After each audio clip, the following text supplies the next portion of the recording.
மாண்புமிகு முதலமைச்சர் அவர்கள் அறிவிப்பு 1.31 கோடி கலைஞர் மகளிர் உரிமை திட்ட பயனாளிகளுக்கு ரூபாய் 5000. No compromise. உங்க சைடுலயும் எங்க சைடுலயும். It's a GT promise. GT Holidays, South India's #1 travel brand. ரகங்கள் பலவிதம், ஒவ்வொன்றும் உலகத்தரம். தமிழக உற்பத்தியில் உங்கள் அனுஜ் ஸ்டைல்ஸ். கன்னியாகுமரியோட காங்கிரஸ் பாராளுமன்ற உறுப்பினரான திரு விஜய் வசந்த் அவர்கள் அவரோட எக்ஸ்பிளர் பக்கத்தில் ஒரு பதிவு ஒன்று போட்டிருக்காரு. சிபிஎஸ்இ வாரிய தேர்வுகள் எழுதும் ஒவ்வொரு மாணவருக்கும் உங்கள் மேல நம்பிக்கை வையுங்க. இந்த தருணத்துக்காக நீங்க ரொம்ப கடுமையா உழைச்சிருக்கீங்க. கவனம் செலுத்துங்க, தன்னம்பிக்கையோட இருங்க. அழுத்தம் உங்க திறனை விட அதிகமா இருக்க விடாதீங்க. முடிவு எதுவா இருந்தாலும் சரி, முன்னேறதுக்கான உங்க தைரியம் மட்டும்தான் உங்க வெற்றியை உண்மையிலேயே வரையறுக்குது அப்படிங்கிற மாதிரி உங்களுக்கு தெளிவு, தன்னம்பிக்கை மற்றும் சிறந்த முடிவுகள் கிடைக்க என்னுடைய வாழ்த்துக்கள் அப்படின்னு தன்னுடைய வாழ்த்துக்களை சிபிஎஸ்இ எக்ஸாம் எழுத போற குழந்தைகளுக்காக தன்னுடைய எக்ஸ்பிளர் பக்கத்தில் பகிர்ந்திருக்காரு. இந்த இதுவே ரெகக்னைஸ் பண்ணியிருக்காங்கன்னா அது வந்து நேரில் பெரிய விஷயம் தான் சொல்லுவேன். இப்போ தந்தையோட மறைவுக்கு பிறகு அந்த டைம் பேசினாங்க. ஸோ அந்த குடும்பத்துக்கு தான் நாங்கள் வந்து சில விஷயங்கள் பண்ண வேண்டியது இருக்குங்கிற மாதிரி காங்கிரஸ் சில தலைவர்கள் பேசினாங்க. ஸோ எளிமையாக நடந்துருச்சு அவங்களுக்கு இந்த சீட் வந்தது? இல்லை அப்படின்னு நம்ம சொல்ல முடியாது. ஏன்னா வந்து அதாவது அப்பாவோடைய தொண்டு காங்கிரஸ் கட்சிக்கு பார்த்திங்கன்னா வந்து ஈடு கொடுக்க முடியாத ஒரு தொண்டு. கட்சிக்கு மட்டும் இல்லை, மக்களுக்கும் சரி, சமுதாயத்துக்கும் சரி, அதே மாதிரி வந்து வியாபாரிகளுக்கும் சரி. ஸோ அவங்களோட ஜேர்னி வந்து ஒரு பெரிய ஜேர்னி. அவங்களுடைய கனவு ஃபுல்ஃபில் ஆனது 2019 ஒரு எம்பி ஆகி அவங்களுடைய அந்த டேர்மை முடிக்க முடியாமல் அவங்க வந்து கொரோனாவால் பாதிக்கப்பட்டு இறந்துட்டாங்க. இதில் வந்து என்னென்னா வந்து அந்த டைமில் தான் வந்து எனக்கு வந்து அப்பாவோட கனவுகளை நிஜமாக்கணும். ஏன்னா அது வரைக்கும் இருக்கும்போது நம்ம ஒரு ஃப்ரண்ட் ரன்னராக இல்லவே இல்லை. நான் வந்து அரசியல்னாலும் அப்பா கூட நான் ஈடுபாட்டில் இருந்தேன். நான் ஃபஸ்ட்டு அப்பா மேயர் எலெக்ஷன்லேருந்து கேம்பெயின்ஸ் போயிருக்கேன். அப்போ காலேஜ் ஸ்டூடெண்ட் நான். ஸோ அந்த மாதிரி நம்ம பிஹைண்ட் இதில் அப்பா இப்படி பண்ணலாமா அப்படி பண்ணலாமான்னு கன்னியாகுமரி வரும்போது நாங்கள் ரொம்ப இன்வால்வாக இருந்தோம். ஃபார் எக்ஸாம்பிள் பார்த்தீங்கன்னா வந்து நோவல் டாட்டா அவர்களை பார்த்து வந்து டிசிஎஸை கொண்டு வரணும்னு கேட்டோம். அதே மாதிரி ஒரு ஜப்பான் நிறுவனத்தோட வந்து கடல் சீற்றத்தை எப்படி பண்ணலாம்னு பேசினோம். அப்பா வந்து முயற்சி எடுத்து ஏர்போர்ட்டே வர ஃபீஸிபிலிட்டி இல்லைன்னு சொல்லும்போது ஒரு எக்ஸ்பர்ட்ஸை கூட்டு வந்து அவங்கள டெல்லி கூட்டு போய் வாங்கி எஸ் இஸ் ஃபீஸிபிள்னு சொல்லி ஃபஸ்ட் ஃபேஸ் பண்ணி செகண்ட் ஃபேஸும் ஓகே. ஸோ இந்த மாதிரி ஒரு விஷனோட போயிட்டு இருக்கும்போது திடீர்னு மறைந்த உடனே ஐயோ அது பண்ண வேண்டிய கடமை நம்மளுடைய கடமைன்னு நான் சொல்லுவேன். ஒரு தந்தையை விட்டு போன பணிகளை மகனாக செய்ய வேண்டியது. அது குடும்ப ரீதியாகவும் சரி, வசந்தன் கோவாக இருந்தாலும் சரி, சமூக பணியாக இருந்தாலும் சரி, வந்து இது நாங்கள் செய்ய வேண்டிய கடமைன்றது எடுத்து உங்களுக்கு அந்த கடமையை அதை நம்ம பண்ணணுங்கிற ஒரு ஆசையும் கடமையும் இருக்குது. பட் கட்சிக்குள்ளே அதை முழுமையாக ஒத்துக்கிட்டாங்களா? கட்சிக்குள்ளே வந்து முழுமையாக ஒத்துக்கிட்டாங்கன்னா நான் வந்து மறைந்த பின்பு நான் உள்ளே வரல. அதுக்கு முன்னாடி பார்த்து ஏஐசிசி மெம்பராக இருந்திருக்கேன், ஆர்ப்பாட்டங்களில் கலந்துருக்கிறேன், நிகழ்ச்சிகளில் கலந்துருக்கேன். ஏன்னா அப்பா ஃப்ரண்ட் ஹேண்ட் இருந்தாலும் நம்ம தெரியல. நிறைய பேர் கேட்டாங்க நீங்கள் கட்சியில் என்ன இருந்தீங்க சார், நான் இதில் இருந்த பாருங்க அப்படின்னு ரெஃபரன்ஸ். ஓகே நீ இருந்திருக்கீங்களான்னு ஒரு இது வந்து இப்போ அப்பா மறைவு பின்பு வந்து நம்ம தெரிஞ்ச உடனே ஒரு லைம் லைட்டில் வந்த மாதிரி. நடுவில் கார்த்தி சிதம்பரம் அவர்கள் கன்னியாகுமரி தொகுதிக்கு வந்து பிரியங்கா காந்திக்கு விருப்ப மனு கொடுத்தாரு இல்லையா? அப்போ எப்படி இருந்துச்சு அது? அப்போ எனக்கு என்ன தோணுச்சுன்னா, ஓகே கட்சிக்குள்ள முன்னாடியே அதுக்கு முன்னாடியே பேசிட்டு இருந்தாங்க, விஜய் வசந்துக்கு தான் தொகுதி கொடுக்க போறாங்க அப்படின்னு பேசிட்டு இருக்கும்போது இந்த ஒரு நிகழ்வு நடந்தது. கட்சிக்குள்ள அப்போ ஒரு சப்போர்ட் இல்லாமல் இருக்கும். அப்படி ஒன்று, அதாவது அதுக்கு தான் பேர் விருப்ப மனுன்னே வச்சிருக்காங்க. அவங்க விருப்பப்படுறவங்கள வந்து இது பண்ணுறது தான் விருப்ப மனு வச்சிருக்காங்க. ஏன்னா வந்து அப்பா போட்டியிடும் போது ராகுல் காந்தி அங்கே போட்டியிடும் சொல்லி விருப்ப மனு கொடுத்தவங்களும் இருக்காங்க. ஸோ அதனால் அந்த விருப்பத்தை வந்து ஒரு அகில இந்திய தலைவர் நம்ம தொகுதியில் கன்னியாகுமரி வந்து காங்கிரஸோட கோட்டையாக இருந்த ஒரு இது, காமராஜர், குமரியநந்தன் இவங்கெல்லாம் வெற்றி பெற்ற ஒரு இது, டென்னிஸ் எல்லாருமே வெற்றி பெற்று ஒரு காங்கிரஸோட இதாக இருந்தனால அந்த ஒரு பலம் இருக்கிறதுனால வந்து பண்ணால் நல்லா இருக்கும்ன்ற ஒரு இது. இப்போ சீட் கொடுத்தாச்சு, எந்த அளவுக்கு நம்பிக்கையாக இருக்கீங்க? ரொம்ப நம்பிக்கையாக இருக்குது. மக்கள் என்ன ரெஸ்பான்ஸ் சொல்கிறாங்க? மக்கள் ரெஸ்பான்ஸ் ரொம்ப நல்லா இருக்குது, ரொம்ப நல்லா இருக்குது. அதே மாதிரி என்னென்னா வந்து ஆதரவும், அதாவது வந்து முதற்கண் வந்து கட்சியோடைய ஸ்ட்ரென்த்தும் இந்த எங்களுடைய கூட்டணியோடைய பலமும், அதுபோல் அப்பா விட்டு சென்ற பணிகளும், அதுபோல் ராகுல் காந்தி அவர்களுடைய வருகை, அது வந்து அந்த கரெக்டாக அந்த மார்ச் 1 வந்தது வந்து ஒரு பெரிய எழுச்சியை கொடுத்தது.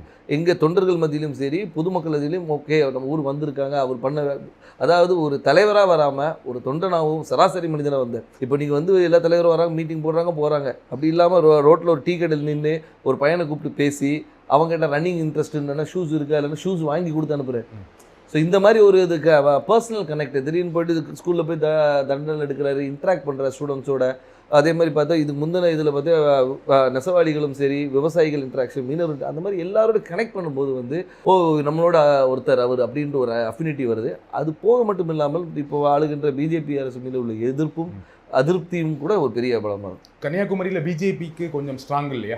பொன்னார் அவர்கள் ரொம்ப ஸ்ட்ராங்கான கேண்டிடேட் தான் இல்லையா? அதை மறக்க முடியாது. கண்டிப்பாக அதை நம்ம மறுக்க முடியாது. நம்ம வந்து அதாவது பிஜேபி தரப்பில் திரு பொன் ராதாகிருஷ்ணன் அவர்கள் வந்து ஒரு 2 முறை எம்பியாக இருந்தவர் தான், ஒரு பெரிய வேட்பாளர். ஆனாலும் எங்களுடைய கூட்டணி, அதாவது எங்கள் திமுக சார்ந்த கூட்டணி வந்து மிக பலமான கூட்டணி சொல்லலாம். அது வந்து திமுக மட்டும் இல்லாமல் எங்களை சார்ந்து இருந்த மதிமுக, அதுக்கு ஒரு விடுதலை சிறுத்தைகள், அதுக்கு ஒரு முஸ்லீம் லீக், அதுக்கப்புறம் மனிதநேய மக்கள் கட்சி, இது எல்லாமே பார்த்திங்கன்னா வந்து எங்களுடைய ஒவ்வொரு பேஸையும் கவர் பண்ணுது. அதாவது ஒரு முஸ்லீம்ஸ் கவர் பண்ணுது, திமுகவோட ஸ்ட்ராங் ஹோல்டு, மதிமுகவோட ஸ்ட்ராங் ஹோல்டு, அந்த மாதிரி வந்து எல்லா பாக்கெட்டும் கவர் பண்ணி எங்களோட ஸ்ட்ரென்த்தை வந்து நான் இன்னும் மொபிலைஸ் பண்ணி வச்சுருக்கோம். ஸோ இப்போ பார்த்தீங்கன்னா வந்து இது வந்து எங்களுடைய ஷுவர் ஷாட் விக்ட்ரின்னு சொல்லலாம். ஸோ உங்கள் கூட்டணியோட ரொம்ப ஸ்ட்ராங்காக இருக்குது, அந்த கூட்டணியை ஒரு பெரிய வெற்றி தேடித்தரும்னு சொல்கிறீங்க.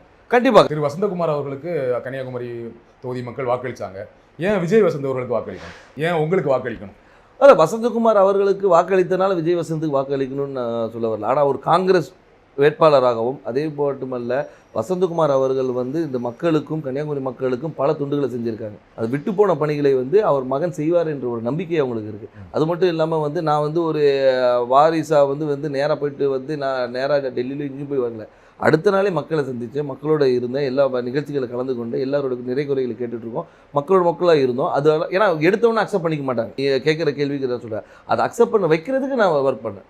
ஸோ அதனால் வந்து அப்பாவுடைய இடத்தை வந்து மகன் வந்து நிரப்பார் என்ற நம்பிக்கையை அவங்களுக்கு கொடுத்தேன். அந்த நம்பிக்கையை வந்து எல்லார் மேலேயும் பெருசாகவே இருக்குது. அதனால் வெற்றி வாய்ப்பு ரொம்ப நல்லா இருக்குது. குமரி மாவட்டத்தில் வரீங்க, ரொம்ப படித்த மாவட்டம், ஆனால் அங்கே நிறைய பிரச்சனைகளும் இருக்குது. அதை கரெக்டாக ஐடென்டிஃபை பண்ணியிருக்கீங்களா? என்னென்ன திட்டங்கள் வச்சுருக்கீங்க? கண்டிப்பாக. அதாவது வந்து நீங்கள் கன்னியாகுமரியை பொறுத்த வரைக்கும் பார்த்தீங்கன்னா வந்து இந்த மிக்ஸ் ஆஃப் ஆல்னு சொல்லலாம்.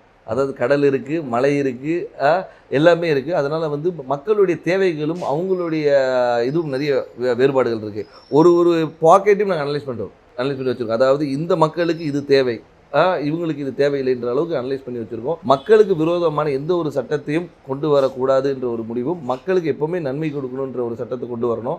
அவங்க மக்களுடைய வாழ்வாதாரத்தை உயர்த்துகிற அளவுக்கு என்ன செய்யணுமோ அந்த திட்டங்களை கொண்டு வந்து. எனக்கு தெரிஞ்ச வரைக்கும் குமரி மாவட்டத்தில் வாழ்வாதாரம் ஓரளவுக்கு நல்ல வாழ்வாதாரம் இருக்கும், எல்லாமே படித்தவங்களாக இருப்பாங்க, வேலையில் இருப்பாங்க. ஆனால் என்னென்னா அங்கே என்ன வேலை கிடைக்குன்னா, ஒன்று படித்து முடித்தா டீச்சர், பெண்களாக இருந்தால் நர்ஸு, அப்படி இல்லைன்னா இப்போ ஒரு சமீப 10 வருடங்களாக சாஃப்ட்வேர் இன்ஜினியர் நிறைய பேர் வந்து சென்னையில் வேலை பார்க்குறாங்க, ஃபாரின் போவாங்க, கப்பல் போவாங்க, இந்த மாதிரி வேலை செய்வாங்களே தவிர மாவட்டத்துக்குள்ளே வேறு என்ன வேலை வாய்ப்புனா எதுவுமே பெருசாக கிடையாது. ஃபேக்ட்ரிஸ் கிடையாது, சாஃப்ட்வேர் கம்பெனிஸ் கிடையாது. அப்போ அதற்கான திட்டங்கள் என்ன? அதற்கான திட்டங்கள் நிறைய கொண்டு வர திட்டங்கள் நிறைய இருக்குது. ஏன்னு சொல்லிங்கன்னா வந்து நீங்கள் சொல்கிற ரிக்குவயர்மெண்ட்ஸ் மட்டும் பார்த்தீங்கன்னா வக்கீல்களும் நிறைய இருக்குது, டாக்டர்ஸ் நிறைய இருக்கிறாங்க. நீங்கள் சொன்ன அது நர்ஸ் டாக்டர்ஸ். அது மட்டும் இல்லாமல் வந்து லிட்ரஸி ரேட் அதிகம் இருக்கிறதுனால வந்து இவங்க பல இடங்களில் ஸ்ப்ரெட் பண்ணியிருக்கிறாங்க. ஸோ அது மாதிரி தொழிற்சாலைகளை கொண்டு வரது வந்து ஒரு சில பாக்கெட்டில் கொண்டு வரலாம். நீங்கள் பார்த்தீங்கன்னா நீங்கள் தொழிற்சாலைகள் வந்து ஒரு இடத்துல கூட, அதே மாதிரி கடற்புற கதை வந்து டெவலப் பண்ணுறது என்னென்ன கொண்டு வரணும். ஸோ தொழிற்சாலை கொண்டு வருது. அதனால் வந்து ஒவ்வொரு ஊர் இப்போ பார்த்தீங்கன்னா ரப்பர் ஃபேக்ட்ரி இருக்காங்க, ரப்பர் ஃபேக்ட்ரியை வந்து நம்ம டெவலப் பண்ணலாம். ஸோ வந்து அது மாதிரி தொழிற்சாலை நிறைய இருக்குது. அதே மாதிரி வேலைவாய்ப்பு திட்டங்களும் நிறைய கொண்டு வரலாம். நம்ம என்னென்னா நம்ம மக்கள் என்னென்னா இங்கே இருக்கிற மக்கள் எல்லாமே பாதி பேர் வெளியே தான் இருக்கிறாங்க. இப்போ இந்த கொரோனால தான் நமக்கு தெரிஞ்சு பாதி பேர் ஊரில் இருக்கும், இவ்வளோ பேர் வந்து நம்ம ஊரை சார்ந்தவங்க இந்த தமிழ்நாடு முழுக்க இருக்காங்க தெரியுது. மாண்புமிகு முதலமைச்சர் அவர்கள் அறிவிப்பு 1.31 கோடி கலைஞர் மகளிர் உரிமை திட்ட பயனாளிகளுக்கு ரூபாய் 5000. No compromise. உங்க சைடுலயும் எங்க சைடுலயும். It's a GT promise. GT Holidays, South India's #1 travel brand. ரகங்கள் பலவிதம், ஒவ்வொன்றும் உலகத்தரம். தமிழக உற்பத்தியில் உங்கள் அனுஜ் டைல்ஸ்.